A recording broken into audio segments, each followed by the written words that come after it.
everyone, my name is Jackson Zarillo, and this is episode 5 of my actor's journey.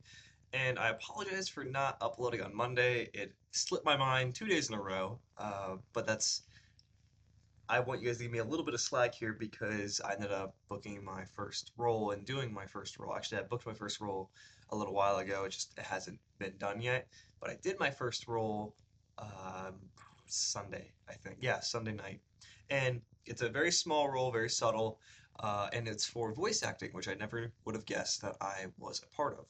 As you guys can tell, this setup with the camera, where my camera is, where it's located, it's a little bit different than my other videos, and that's because I'm recording on my computer today.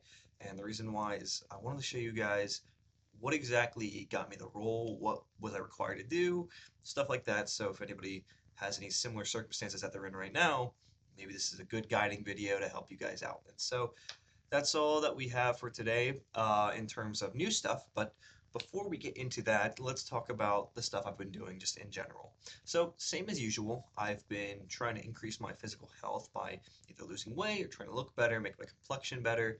I've been trying to increase my skincare, and so obviously my skin's gotten a little bit better. The lighting's different, so it's kind of hard to judge, but it's definitely improved. I'm very happy about that. I was waiting for a different razor. I tried one off TikTok. That was not it. I'm going to be honest with you guys. I was very disappointed with it. I thought it was going to solve all my problems. It did not.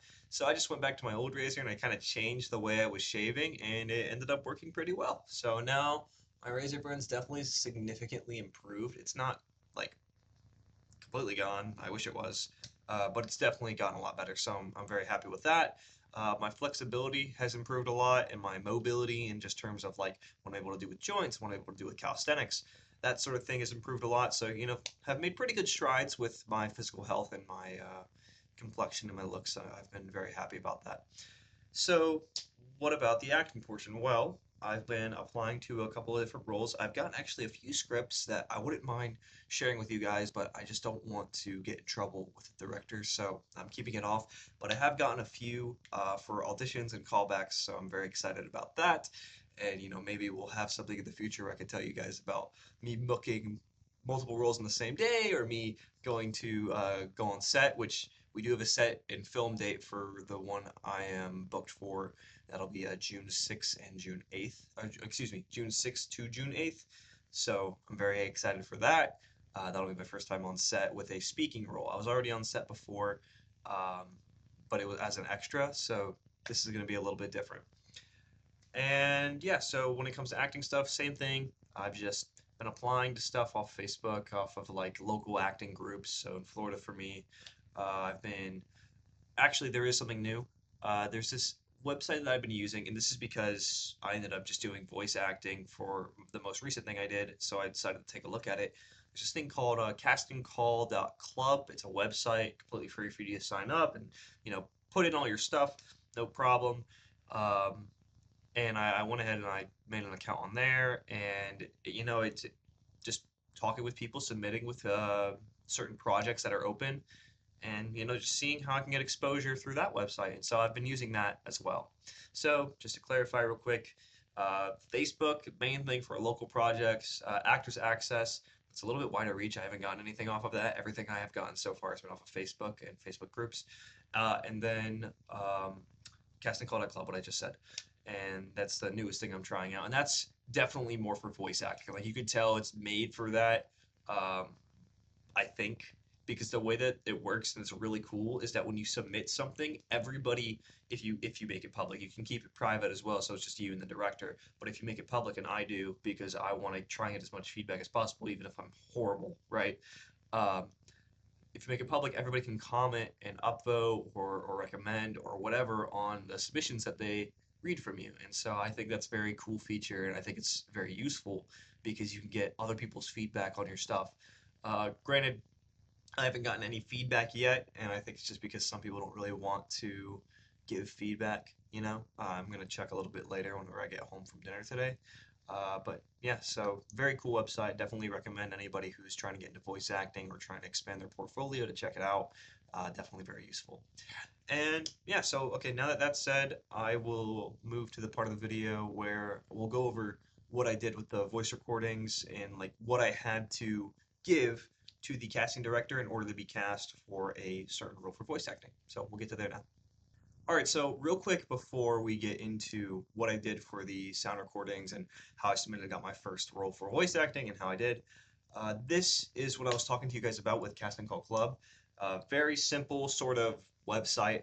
You have all the open projects, and I know you guys can't see it because my like video is recording it for my camera. But in the top left where my mouse is, if you go up above us, you'll see open projects. You click that, and it'll bring you right to where I am right now. And so you just go through here, right? Let's say I wanted to apply for this Colorful World thing. I'd view project details. I'd go in. Uh, it says a role is 10 out of 10 available total. Uh, so I think this means that there's 10 available roles and there's 10 total roles. I'm pretty sure that's how it works.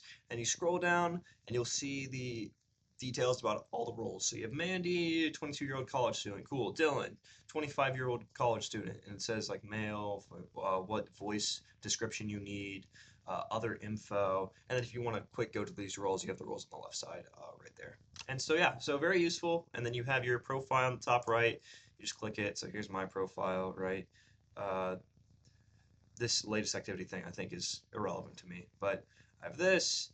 I have, if you go here, I'm gonna be honest, I have no idea where I'm supposed to go. I know that somewhere on your dashboard, you could go to your submissions. Oh, right here in front of me. So if you go to these submissions, obviously you just click through the ads. Here's the things that I have auditioned for through castingcall.club, anything that I was interested in or wanted to try. And so then if you click play, oh, I have a comment on this one, I didn't even realize. Then if you click play, Hello, my name is Jackson. it'll play it. I'm not sure if you guys can hear that. Um, and if you click on it, it'll bring you to it, all that stuff. So that is pretty much it. Oh, so let's see. This comment said, this is from the director. I don't know if you guys can read it. I'm trying to bring it up just a little bit so you guys can. All right, so it says, thank you for your audition. I'm currently reviewing all submissions and will reach out with a call back once I've matched voices to characters. Thank you again for your time and interest in the project. See, so nice, very cool. Got a call back from the casting director itself, right? Obviously, it's not like a big project or anything, but these are the baby steps that you need. So, anyways, that worked out really well. And yeah, so that's what I've done so far with Casting Call Club. Now, let's get to what I did to book the role for my project that I actually did. So I'm just going to exit out of this recording. You're going to get flashbanged if you're on like a computer. My files, I don't know how to make them darker. It's completely white. So, oh, not yet. There you go. All right. So, I would go, so YouTube, I have a bunch of files. I try to keep everything super organized. So here I have all my files. You guys can't see the specific ones up top. Down here, these were all recordings of a 911 monologue. And I know, I'm sorry that the text isn't too legible for you guys. I really don't know how to fix that. Anyways, let me just read out what it says to you guys. It says, Jackson and Zerillo, me, 911 monologue, right? That's the one I ended up submitting up here. And then this is recording 4, recording 3, recording 2, recording 1. That was all the auditions that I did, all the attempts that I did, and I finally got one that I enjoyed. I did a couple more too, but then I started realizing, I was like, hey, you know what? I want to keep these so that I could make a video about this a little bit later. I'm not going to make a video about it right now because I think that can be a separate video if you guys want me to just discuss with you why I did a certain thing and why I pushed for a certain type of monologue I was going for. Make that as a separate video, no problem. But anyways, I took these. I will play the one that I picked. Major vehicle collision. One victim trapped in the driver's seat. Barely. Hey. And it's a monologue, and the way it worked is that the way I did it, instead of it being a monologue like internally about how I'm feeling, how I'm doing this, I actually did a separate script with a 911 call, and I'm playing the role as the guy that's on the end calling 911, and the other person, but there wasn't anybody there, obviously there's no second person, um, is the 911 operator. And so then I had to give a meaningful sort of reaction and meaningful performance about, I think this one was about a car crash, and there was a victim in the driver's seat, and I had to like be able to be there and save them and listen to the operator and sound convincing, obviously. Uh, it ended up getting convincing. The role I got booked for, just so you guys know, it's similar in this regard. It's some sort of call that is um, like a 911 operator calls me, or it's something similar to that, and then something happens, and I'm giving them details, right? That's pretty much all I've gotten. Very minor, very simple. Uh, but what's really cool is what happens after. So here's the monologue, right? No problem, not a big deal. Did pretty well. If you guys want me to go through this whole thing, I will with you guys in a different video, like I said. Then uh, the lady that is the casting director, is her name is Miss Leah. Miss Leah, she reaches out. She's like, "Hey, I really like this. You did great. Do you mind if you want to read some lines for?" I believe Dean was the first one I did. Let me see if I have it. Oh, Aaron. Aaron. So I have it here, right? And this Hello, my name guy. is Jackson Zarillo, and I'm auditioning for. Oh wait, no, this is not right. Okay, I don't know where it is. Anyways, I'm pretty sure his name was Dean, and it was very simple. It was like, here, let me take this off so you guys aren't blinded right now. Okay, well, you know what? Maybe we'll put it back because there's a sun right there, so it doesn't really help. Um, what ended up happening is I got sent that call back. It was like, hey, it sounds like your voice would fit perfectly for this guy with Dean. And so I tried him out, and I did him a completely different direction that I did the other guy because the way the script was written, it seemed like um, that he was apathetic and he didn't really care. I think that's a mistake on my part because what she was looking for, obviously, like in that one, I was scared but still concise and on target and whatnot, and still caring, right? Whereas whenever I did this other guy, it was completely different. More in my style, I'm very apathetic and when it comes to certain things, and so I was smart. I filmed it at night where I was tired because the scene took place at midnight and it's a call, obviously, and I had to answer it and be like, "Oh, what the heck are you doing up?" Right? Like, and so it was one of those sort of uh, I can't think of it dynamics, and because of that, I kind of made my circumstances like that. Ended up not getting the role for that person. I ended up getting the role for Jack, and I made three separate audio recordings. Obviously, you guys can't see it, like I said. Uh, but I made three separate audio recordings for Jack, and I booked that role. And she was like, "Okay, this is an audition. You made it. Good job. Um, send in this." And so she sends me the script. I read it same exact way I did the monologue, more or less, but with her script. Send in three different versions. So I send in a scared version, which is this one. I don't know if you guys can hear it. I'll adjust all those settings whenever I do the actual video on this. 18. This is I said a scared version. I said like a rushed version where it was like there's pressure and it's kind of like um, you could tell that the guy's still calm and keeping his composure, but there's an urgency to it. And then I did a bystander version. And I thought, I'm at the parking lot at the here's Flying the Cactus confusing Cafe. thing and the interesting thing. I thought that me doing the scared version, because that's kind of how I was positioning myself with my audition, would be the one that she picks. And so I actually liked the scared version the most as well. And so I told her, I was like, hey, I did these three versions. Let me know if you need something different. If you're looking for a different sort of thing, just give me some direction. I got it for you, no problem. My favorite's the scared one. Let me know what you think. And she was like, okay, we're going to go with the bystander one. I really like that. And I'm like, really? Wow, that's actually the one I was least confident with, which is very interesting because, it's just sometimes you just never know, right? And so I did that, and then she was like, "Hey, this is what I think is really cool because it opens up so many opportunities, right?" Um, I did that. I got done, booked the job, boom, perfect. Then she was like, "Hey, there's this actor that isn't really responding, and I don't know if he's gonna be able to meet his deadline for when the voice submission has to be. If you can do a different voice, you're more than willing to take the role. It's a much deeper role. There's a lot more scenes, and the amount though the workload is different." And I was like, I will totally take that easily. And so what you'll notice is that in these scenes, my voice is raised up in this pitch. My normal voice, a lot lower. It's like down here, right? So I'm talking in this voice, very low, very deep, very like bassish. That's my typical voice. I guess when I get agitated or when I have to speak for a long time, like in videos or speeches, I get an upper voice. And so that's where I was.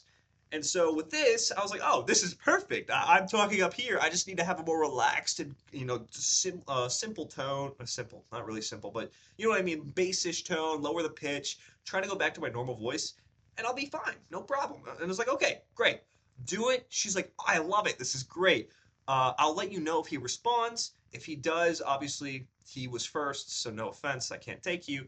But if he doesn't, you got the part. I'm like, yes, let's go. He responded. Frick, that sucks. So, we were almost there, and I was just happy that I was like, hey, this is really cool. I did a project, and then I immediately got scouted for the second one because I did all right. I was like, that's awesome. Um, and then she was obviously like, hey, if I ever do another project, I will totally let you know. You're a great voice actor. I would love to have you in the next one I do. I'm like, okay, perfect, no problem, love it. So, anyways, that's it. All these transactions, by the way, took place through email. So very simple. She reached out to me. I just sent it in, and yeah, that was it. Just sent it. Booked my first role. Pretty stoked about it. I was really happy, and I wanted to share that with you guys. So I felt like that was a little bit of something that's an anomaly in my week to week. I was gonna say day to day, but these videos I'm filming weekly. So but yeah, that's it. So that's all I got for here, and now we'll go back because I have to cut to me with my full face, and hopefully it won't be blinding you guys as much anymore. All right, and that's about it. So let's just do a quick recap on everything that we did this week. And once again, I apologize for uploading on the Wednesday on the 24th. I didn't mean to. I meant to upload on the Monday, and it just completely slipped my mind with all the stuff that we had going on. So I had going on. So I apologize about that. I will try to make it so that next Monday we 100% upload on the right time. And yeah, maybe I'll upload a sooner video beforehand, depending if you guys like this. So anyways, just to quickly recap. So we started off with doing the physical stuff, same as usual. We haven't had really any changes to that. Increasing our, or not increasing, but bettering our weight, increasing our health, increasing our flexibility, and then trying to make our complexion a little bit better. So those are the three things that I've been doing physically, or really focusing on physically, right? And then acting side, same stuff as usual, except that we added casting call to that club. So we're still looking around for local projects, stuff that I could expand my portfolio with. And then from there, I'm sort of reaching out to directors one on one or casting directors one on one, some directors, mainly casting directors, um, in order to see, hey, maybe I can throw a Hail Mary, and if I throw enough of them, one of them will make, right? So might as well. You can't blame me for trying. So we're doing that on top of the other stuff. And then obviously we not booked. I mean, obviously we did book it, but it's not our first booking. It is our first role though that we've completed with voice acting, and yeah, that's very cool to do that with the project that's going on. And obviously, I'm super excited, and I'm glad to be able to share it with you guys. So that's pretty much all I have for this episode of my actor's journey. If you guys enjoyed, please either just interact with the channel, leave a like, subscribe, do something, right? You don't have to, or you could just say hi to me. That's okay too. If you guys have any advice or suggestions, as always, please give them to me. I am more than happy to, either fix or change or do something that would, improve my chances or just improve the channel, improve the video, anything like that. I'm totally okay with doing. You guys just gotta, tell me what I gotta do better. So I'm very receptive when it comes to that sort of stuff. And that's about it. So, like I said, thank you guys so much for watching. I really appreciate it. I hope to see everybody in the next episode of Actor's Journey. Thanks, everyone.